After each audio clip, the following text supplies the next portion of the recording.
Hello everyone, today we're gonna see how to create a broadcast channel on Instagram. Firstly, make sure your Instagram app is updated to the latest version. Tap the paper airplane or the messenger icon in the top right corner.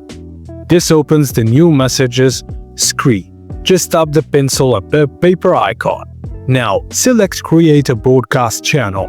You'll see this option if the feature is available to your account. You can customize your channel by naming it, choosing your audience, set an end date, or toggle on to show link to your channel in your bio, which is optional. Now tap Create Broadcast Channel and your channel will be live.